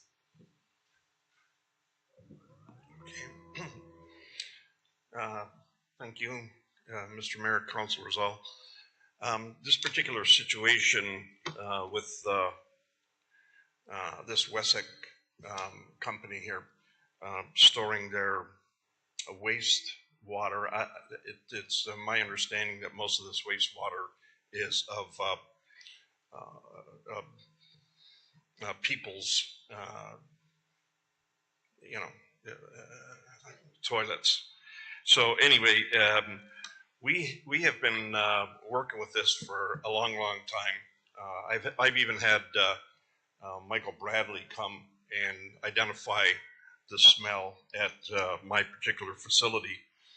Now, what we have done, we contacted Shane Tormé, Minister of Environment, Provincial Officer 1512, and he talked about the approval of this particular facility was probably not even brought to and or by council.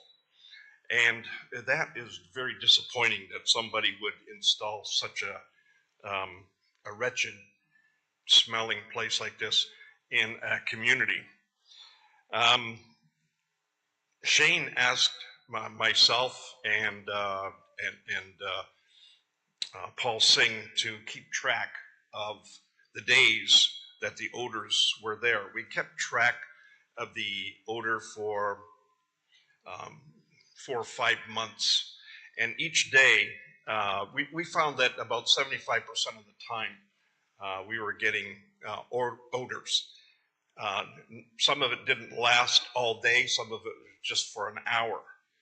But if it was raining or was planning to rain, the ceiling was a little bit lower, and it was just putrid. You can't even stand outside. We have to go inside, and even the smell penetrates your house. You can't leave your windows open at night to stay cool, and it's just you just can't stand the smell. So anyways, we kept track of it, and it just we delivered it to Shane Tourmay, and he took it to MOE, and that was in we started that in 2021. Still today, nothing has happened. But them wanting to reclaim this or reschedule this particular situation or ask for an additional permit, I would ask that if council has anything to do with it and to protect people in that area, please turn it down. I would ask that you take care of the people in the area. I don't know what is in the air, but it makes you almost sick to your stomach. I will give you an example. My son and his wife were out with their children. We were going to have a barbecue. My daughter-in-law wouldn't even allow the kids to stay for a barbecue. She says, "I'm getting out of here. It's just we can't take this smell." I was furious, not with her, but with the fact that we have to tolerate this. And that's about it, really. It's just unbelievable.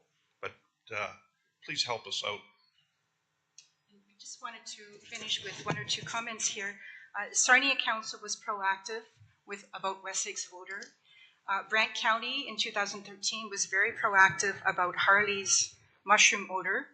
The MPP Levac at the time lobbied the Minister of Agriculture to deal with that odor. And then we're worried about the stormwater runoff that we mentioned, and we're worried about the contaminants that are in that. We just feel that council needs to be more proactive on this. The deadline for commenting for the public right now is Thursday. That's why we came to speak tonight. And we're trying to alert your staff to this as well. We just wondered, what is Brant County Council doing about this during this comment period? Are you aware of it? So we wanted to make you aware. Thank you. Thank you. Thank you. Are there any questions for Ella or for Mr. Smith? Councillor Bell, you're first. Yeah, thank you, Mr. Mayor.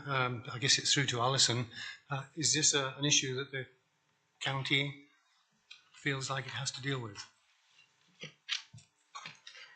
Through your worship, certainly I know that we've been involved in the past, and I understand that staff had dealings. Not knowing this was coming tonight, I wasn't prepared to canvass staff, but certainly I can look into it, and we can prepare a response based on council direction. Do you have enough time? I apologize that we come now, but is there enough time for you for Thursday? Through your worship, we'll certainly do our best to respond by Thursday. Are there any other questions for the delegation? Councillor Coleman?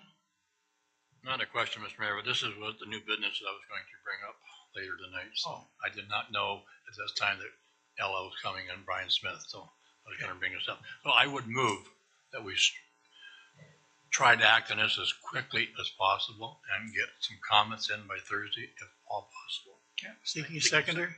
Councillor Garneau. Any other questions? Councillor Miller? Just a comment, and since I've been sitting around this table, yeah, we've dealt with some odor issues in the county. Obviously, you mentioned the Harley mushroom substrate producer. out in St. George, we dealt with it. There are different ways we dealt with it. We kind of leaned on maybe legal a little bit more for that, but we found the same issue with the MOE. It was hard to get a response in a timely fashion. I think they're overworked. I think they're even more overworked now. My understanding is they've cut staff over the years, but the work's piled up. So very frustrating. Just because we get comments in by Thursday, I don't think this is going to fix it. So it would be nice if we could also, maybe we could ask for a staff report on how big it is, how long it's been there, what the issues are, what the history is. I think there needs to be a lot more legwork done, both by staff/council and by the residents, because just it's not going to go away. It sounds like so. I think if we want a long-term viable solution, it's going to take a lot of work and a lot of time. Any other comments to the delegation?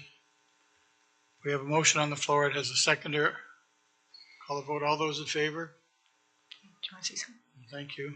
Just noting that it's only 2 days, so I know. we'll do our best, and whatever staff can put together will be helpful. Thank you very much. We appreciate it a lot. I mean, it has been going on a long time, and just one final comment. Really, the smell of human waste compared to rural farm waste is very different, and the aroma just is incredible.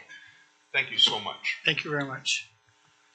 Okay, that takes us to number 6 on the agenda, which is the adoption of the minutes from the previous meetings. Councillor Garneau, you have that.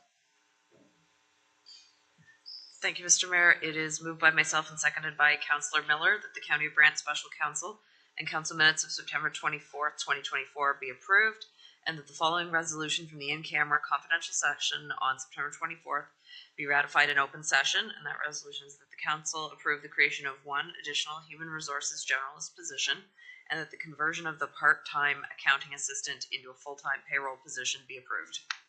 Thank you. All those in favor? Opposed? Carried.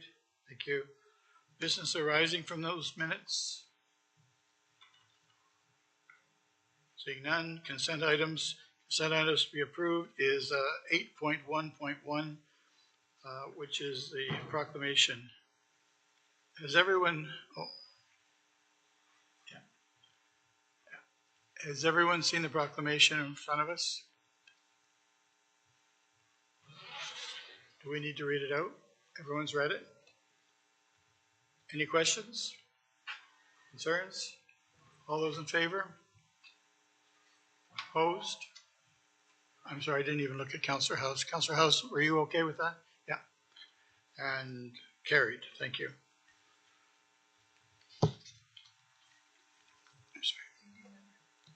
I'm sorry, I need a mover and a seconder for that. Councillor Coleman and Councillor Kyle. And we voted. Thank you. 8.1.2 is the naming opportunity. And that is for a street opportunity for Bill England or Mr. William England. Can I get someone to put that on the floor? Councillor Pierce, Councillor Bell.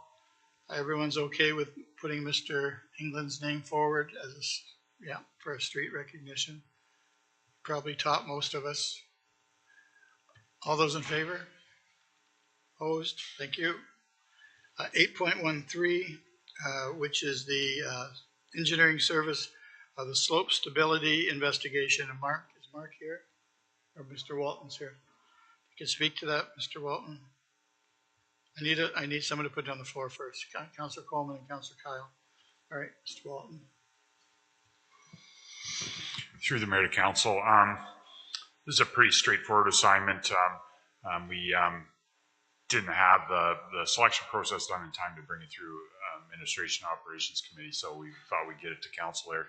As we can see from our project we recently did as emergency on Power Line East, that these slope failures can happen in a moment's notice, so we'd really like to get moving on these several others that are have been noted over the years, so willing to answer any questions. Councillor Coleman, you have a question? I do, Mr. Mayor, and through you to staff, could we get a copy of these potential slopes? Because it's not listed in the report. Sure. You got Sure. the three that are Through already the there. mayor to Councilor Coleman, we can do that as a Friday. We can give some information as a Friday file. Thank you. So that information will be in your Friday file. Any other questions to Mr. Walton? Seeing none, all those in favor? Opposed? Carried. 8.2 is the consent items to be received. Does anyone want anything separated? Seeing none, can I get someone to put it on the floor, please? Councillor Miller and Councillor Pierce. We're going to keep them. We're going to vote on them all together. All those in favor? Opposed? Carried. Committee reports, administration and operation. Councillor Pierce, that's you. Thank you, Mr. Mayor. Okay, so moved by myself, seconded by Councilor McAlpine, that the Administration and Operations Committee report of October 15th, 2024 be approved, noting there's 11 recommendations. I think Councilor Garneau's got conflict with one of them. Yes, I think it was number 8. Number 8. So 1 to 7 and then 9 to 11. Okay. All those in favor? Are there any questions to Councillor Pierce before we vote? Sorry. Are there any questions to Councillor Pierce? No, we'll vote again. All those in favor? And Councillor Garneau, you're going to take a little bit of a walk. Thank you. And then number 8. Okay, sure. So we're going to vote on number 8. All those in favor? Opposed? Councillor Garneau, you can come back now. Oh.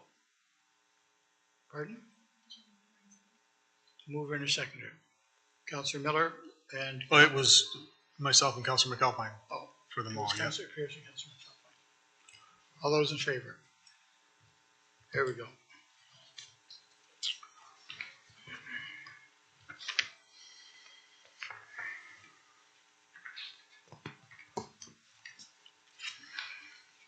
It's a big report, Councillor Pierce.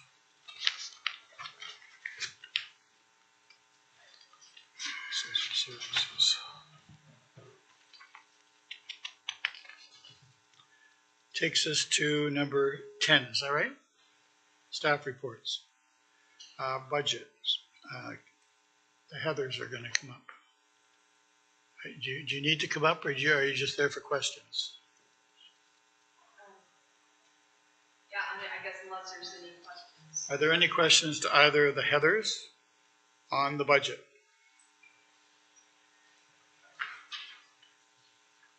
No? Get someone to put down the floor. Councillor Miller, Councillor Bell, no comments? Last crack at it. Councillor. All those in favor? Opposed? Carried.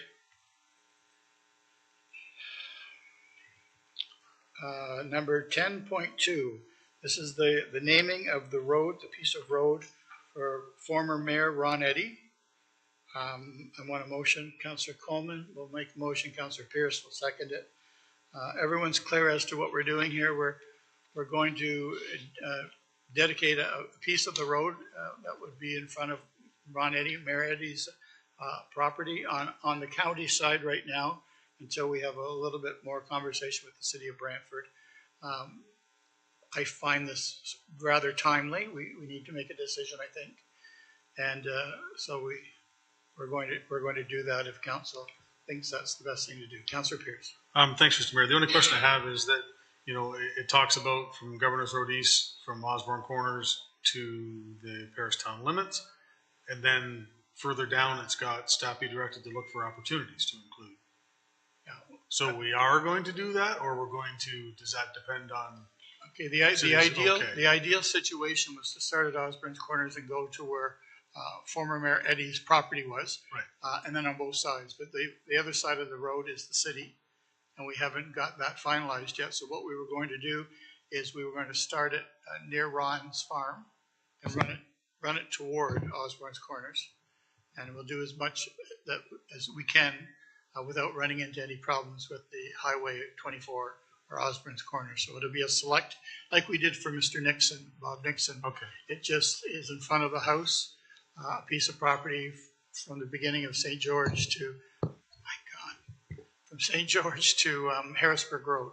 So that's what we did for Mr. Nixon. So that's what we're going to do for former Mayor Ron Eddy. Is everyone okay with that? We've been in touch with the family. They think it's a great idea. And then after speaking with the city, if we can do both sides, we will. But right now, we can do this rather quickly. Councillor Miller? Yeah, I'll just say I'm glad to see this come to fruition, and I thank Councillor Coleman for pushing it. Knowing Ron for as long as I did, he really worked hard for the county, so it's glad to see it. I would have liked to see the fastest street or road in the county dedicated to Ron, but I'll settle for this one. You can just leave that up to your imagination. I think we all have visions of that. I think it's a very nice thing. Mayor Eddy was first elected to council as Middlesex in 1951 as the clerk of Middlesex, and his career was many faceted. It was the mayor. He was a lot of other things. He was an MP for a little while, and so I think this is great. I think it's great that we could do it now. Councillor Coleman? Thank you, Mr. Mayor, and I just want to thank staff for getting this moved forward, and especially Director Alicia for moving this, and much appreciated. And my father was warden of the county in '57. Ron Eddy had just started as deputy clerk in Hamilton Wentworth, so there's been a connection between the two of us for a long time. So it's I'm glad this is happening. I'm glad the families finally made their mind up what is acceptable and what not. So I agree with Councilor Miller. It would be nice to have the fastest road, but I think Governor's Road he's had a few speeding tickets on Governor's Road over the years. So thank you. Thank you. And the road will be referred to as Ron Eddy Way. So that's great.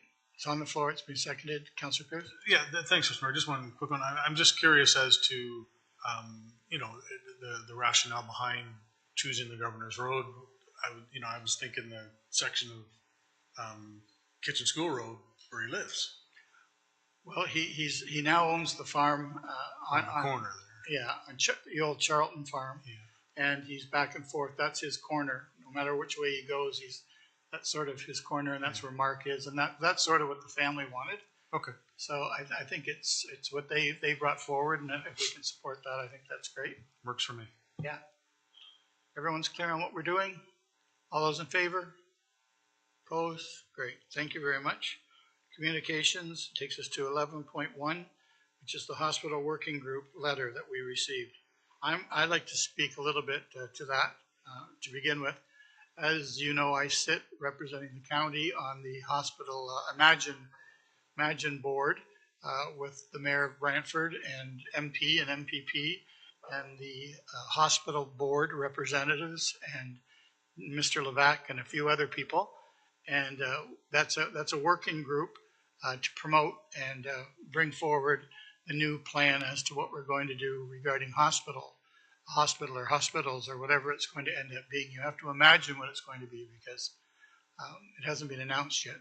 But the very next day, the city of Brantford decided to spark up a committee. Mr. McQuarrie brought it forward, and he invited representatives from the hospital and from Six Nations and from the county. And this is a Brantford committee with a four-person complement from Brantford with a quorum of 4. And they had their first meeting, and no one came but the 4 of them. I sent the link to a lot of people to watch that meeting. I watched that meeting. Did you? Anyone else watch that meeting? Yeah, so 4 people did. I can tell you that Six Nations has refused to be on it. I can tell you that the hospital has refused to be on it, which only leaves us. And if we just accept this as information, then the committee will be those 4 people who sparked it, which is Mayor Davis and Dan and Mandy and who sent us? Anyway, there's 4 Brantford people. And so I saw the resolution that was brought forward at the Brantford Council meeting by the mayor. Mayor Davis showed it to me as what was going to come forward. And he said, what do you think of this? And I said, I don't think much of it. He said, well, then show me how to make it better. And he gave me a pen, and I filled out the resolution as to what would make it better. And I said, you know, equal representation, both mayors, doesn't matter how many people, how many councillors, as long as it's equal. And I made a couple of other changes to it, which were very reasonable. And he said, I can do that, I think. And then the next day at council, he didn't do it. And it appeared the way you see it now, with it being a Brantford committee, without me being on it. It just says 2 Brant County representatives. So I put it in front of you as something that I don't think is going to work. If we say no and just accept this as information, then the committee remains a 4-man committee with a 4-man quorum by the city of Brantford. And they've already appointed their chair and their vice chair. They didn't feel the need to have members before they appointed their own chair and vice chair. So that's all the information I know, and I wanted to say it out loud first, just so that you could ask questions if you weren't clear on what you received. Comments and questions from council. Councillor Kyle, you're first. Thanks, Mr. Mayor. Through you, I'm just wondering, because before hearing your context, I did have some questions or concerns about the makeup of the committee, and I guess I'm wondering, even if we receive this as information and give them no response, how does that committee work with the Reimagine committee? I'm just wondering if part of our comments back, if we choose not to go forward with this, would be to caution them to work directly with the Reimagine committee, because I think that my understanding of the Reimagine committee is that they're trying to bring everyone on the same page so that we're all providing a consistent message when we're doing things like lobbying to the government and Ministry of Health. So my initial concern, having not even heard that, was that this was kind of working against what they're trying to accomplish with the other committee. So I'm wondering, regardless of what we do, how this one plays with the other. There is no playing with the other. I was told that our committee wants nothing really to do with this. That what they're doing is this committee that they're trying to put together, the mandate is to pay for signs and put signs everywhere, which is going to be an act of bad faith, I believe. And then they want to get a bunch of people together to protest Queen's Park. They want to take it into their own hands, and they want to make it visible, and I think kind of brutal. And it's not what we want at the Met. That's not why we sparked the committee for the hospital. So they have nothing to do with us. That's why I was told by a member of that Imagine committee, Mr. Emerson, who we all know, not to go near it, because it's not what we want to do, and it's not going to show the way we want to proceed with trying to find money and build new hospitals or new facilities. So that's all I can tell you, is that everyone else has said no. We're the last person at the party, and we can do whatever council wants to do. I put it out there. Comments? I need it on the floor. Councillor Bell, you're putting it on the floor. I'm looking for a seconder. Councillor Coleman? Does anyone have anything to say about it at all? The unfortunate timing of it was we had our first meeting of the new hospital team, which was a very, very positive meeting.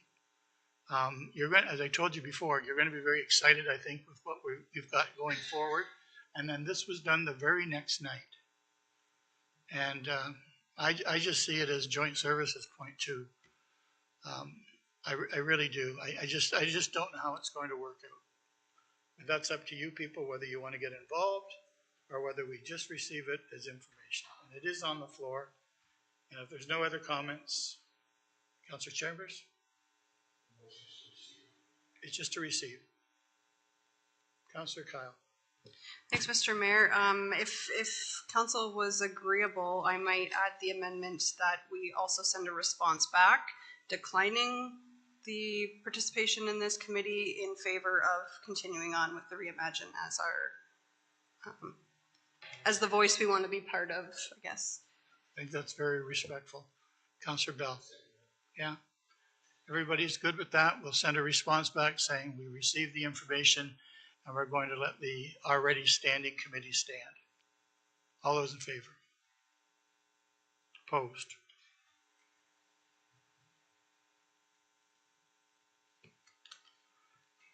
Takes us to 11.2, which is the City of Brantford resolution, request for the Chief Justice Superior Court. If I can get someone to put it on the floor. Councillor Chambers. Just a point of order, that was an amendment. Which was? The last one that I voted against, but we need to call the question on receiving it, which I agreed with. You know what, that's right, it was an amendment. So you're voting against the amendment. Everyone else voted for the amendment. Now we're going to go back and we're going to vote on just receiving this as information, as amended. Yeah? All those in favor? Even Nathan's smiling tonight. That's great. And I didn't look up. Councillor Howes, were you in support of that too? I keep forgetting to look up. Thank you. City of Brantford resolution, a request for the Chief Justice and Superior Court. I need it put on the floor. Councillor Coleman, seconded by Councillor Garneau. Does anyone want to speak to it? It's pretty. Councillor Chambers? Yeah, I will support the resolution. The only thing that I think is a little bit questionable is the whereas clause where it says basically pointing the finger at the Crown for innumerable and unconscionable delaying tactics of the Crown. I think that resolution would have been a lot better without that. It's no need to be pointing fingers and taking sides. Just get it on the court and let the court decide what the issue is. So, but having said that, I can't amend their resolution. So it's on the floor. It's been seconded. All those in favor? Opposed? Carried. The Western Ontario Wardens Caucus resolution. I need this put on roadside zoos. I need someone to put it on the floor. Councillor Miller. Councillor Kyle, it's on the floor. Does anyone want to comment on this? Councillor Chambers, do you want to comment on this? No. Are you sure? All right, it's on the floor. All those in favor? Opposed? Carried. 11.4, river signage update. Councillor Miller. Yeah, just this. There's some drownings this year on the Grand River. The letter writer did approach GRCA. Well, she communicated via letters. Other people did too. So the GRCA, we'll be getting a report back on that. They got to be careful too. They don't own the river. they are to control for floods and make sure there's flow down. So they have what they have to look after. But at the same time, if you read the letter, and I only wanted the letter in there, not the whole email chain, but that's besides the point. She approached other municipalities and she was very pleased with her encounter with County of Brant staff. So I just want to, I think staff should be recognized when they go over and above and beyond. I mean, I'll be the first to say something if I see somebody not doing what they're supposed to do. So when they do really, really good things, I think they should be recognized. So I was pleased to see that, and I just want to give a shout out to Megan Hunter, Megan Thomas, and Kathy Valentine for the work they're doing on this. So you're putting it on the floor. I'm looking for a second. Yes. Councillor Kyle. Any other comments before we vote? All those in favor? Opposed? 11.5 is Glenmorris United Church digital signage. So what they're asking for here is the property, try to imagine the Glenmorris Church, property between the church and the road belongs to the county. So they're asking for permission to put a digital sign on county property, and that's all we're really voting on today. And then it's going to go to planning, and then we'll have to make sure the sign is in compliance with the size and the look. And they've sent me a couple of pictures of what they hope it's going to look like. But really all we're doing is telling them to proceed with what they want to do.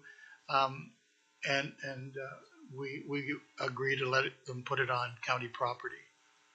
So if somebody could put that on the floor for me, that would be great. Councillor Chambers and Councillor Coleman. So understanding that we're not approving any kind of signage, we're just having them go further and comply with bylaws and protocols and signage regulations. Councillor Kyle. Just a quick question. Thanks, Mr. Mayor, through you to staff. Just wanted to make sure that this is something that there's precedence for in other parts of the county, just so we don't run into any issues down the road. Through your worship, I'm not aware of any off the top of my head, but we pending council direction, would be willing to enter into some sort of agreement. Again, not having seen the sign and where it can go, we'd have to make sure that it complies with all of our bylaws and placement and size and everything else. But assuming all of that is in place, staff can certainly enter an agreement if that's council's direction. Any other questions? Councillor Pierce. Thanks, Mr. Mayor. Just very quickly, and it's just in the way that the letter we received here is worded, because it says consider granting permission for this project. So, in essence, we're not doing this. All we're doing is stating the fact that they can look into doing something like this. We just didn't want them to waste their time going forward with any kind of design of a sign that they have no place to put. So we're just sort of giving them permission to put it on that little piece of property in front of the church. Allison, do you have anything to add? Through you, your worship, I recognize that's how it was received. My advice to the mayor and to council is to only grant that staff can certainly move forward with positioning this on county property, subject to the application and compliance with our bylaws and placement and whatnot. My recommendation is not to approve it as is without all of that. And the only other piece of property that the Glenmore's Church owns is the one on the other side of the road, and the sign would just be confusing. It's a very dangerous corner, top of a hill on a windy road. Little church here, big parking lot there. By the time people looked at both and connected them, it wouldn't be effective. So right, no, because I appreciate what was just said there, because I'm just thinking like a 4x8 sign there. I think that would be maybe too big for that piece of property. But anyway, as long as it's I think they'll go through the right process. Staff will guide them through the size and how bright it can be and how long it can be on and all that kind of stuff, I think. But they just don't want to go any further if they have no place to put it. Councillor Garneau. Thank you, Mr. Mayor. Through you to staff, do we routinely have signs on county property as a matter of course? It appears that it might be the edge of the road allowance there. Awesome. Through your worship, no, not as a matter of course. We don't. This would be an exception. Any other questions? All those in favor? Opposed? Carried. Thank you. 11.6, which is just notification of the official plan. Can I have someone put it on the floor? Councillor Miller and Councillor Pierce. Discussion. Councillor Pierce. Comment if I could? Oh, yeah. I just find it fascinating, is the word I'll put out here, that if we look at the amount of time the province took with our draft official plan and gave it back to us and gave us, what, a day? 6 hours. I don't think that was in poor taste as far as I'm concerned. I totally appreciate all the work that our staff did on this, hours and hours and days and weeks and months. And then we waited, and all of a sudden the turnaround, I think it was the icing on the cake of that whole process, as far as I'm concerned, and we've kind of discussed it around this horseshoe before. I was, I can't use the words, but quite upset. I'll put it that way, a little more than that. But I didn't think it was right at all.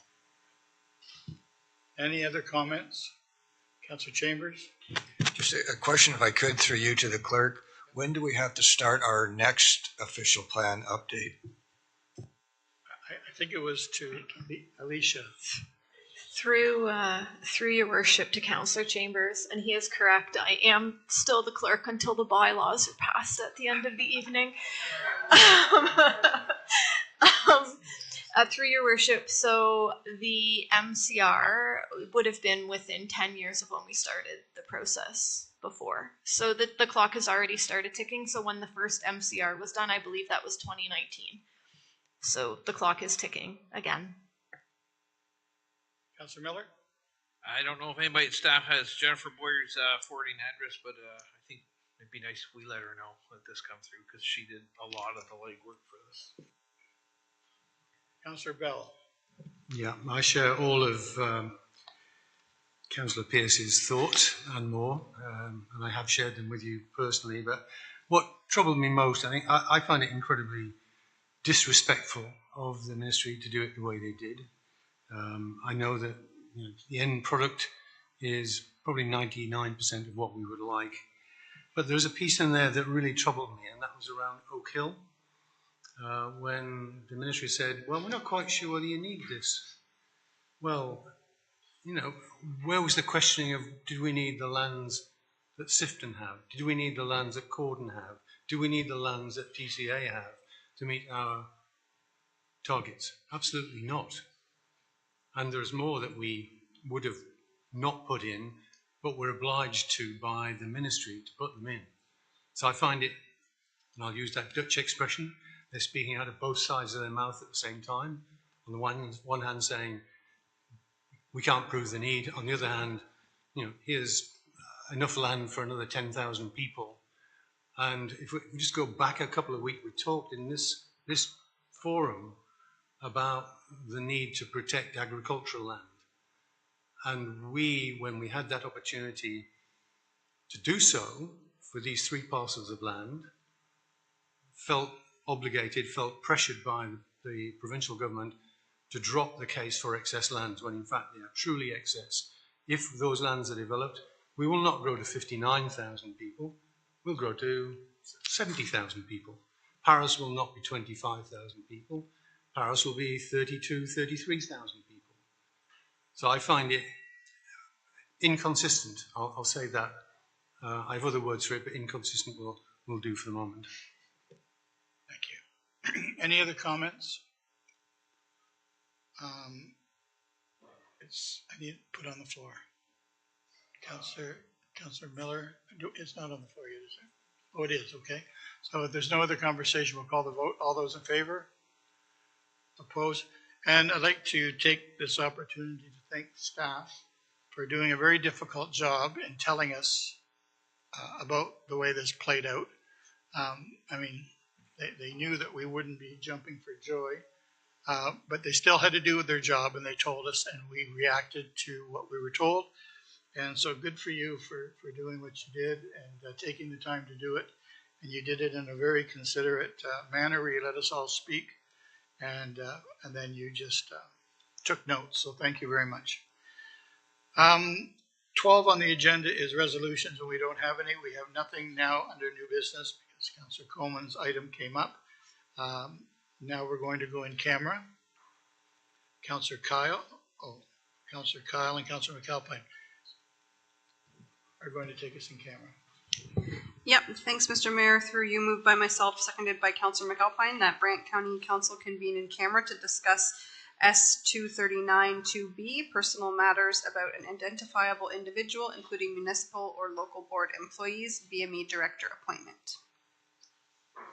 All those in favor? And we're going to go in camera.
we have to ratify that. Motion, Councilor Pierce? I'll put the motion that we reappoint Will for another 4 years to the DME board. Seeking a seconder, Councilor Kyle. Any other questions? All those in favor? Okay, so 15 is the bylaws. Councilor Bell has them. Yeah. Moved by myself, seconded by Councillor Howes, that bylaws 106.24, 108.24, 109.24, and 111.24 to 113.24 be read a first time. I think we have to take bylaw 100 out. I wasn't in that. Is that right? It's already out. Okay, sorry. All those in favor of the first reading? Second reading, please, Councillor Bell. Moved by myself, seconded by Councillor Howes, that bylaws 106.24, 108.24, 109.24, and 111.24 to 113.24 be read a second time, and all preambles and clauses be adopted. Are there any questions to the second reading of the bylaws? Seeing none, all those in favor? And then the third reading, please, Councillor Bell. Just to be clear, 124 is not in. It's not in. Yeah. It's not in. Okay. Yeah. Moved by myself, seconded by Councillor Howes, that bylaws 106.24, 108.24, 109.24, and 111.24 to 113.24 be read a third time, passed, signed, and executed. All those in favor of the third reading of the bylaws? Takes us to number 16 on the agenda, which is... Oh, we need to do... I'm sorry, we have to vote on 100 separately. Councillor Kyle said he... Right in? Oh, it's being withdrawn. There you go. So it does take us to number 16 then on the agenda, which is the next meeting, which is November the 12th at 6 o'clock. Anything else for the betterment of the county of Brant? Meeting's adjourned.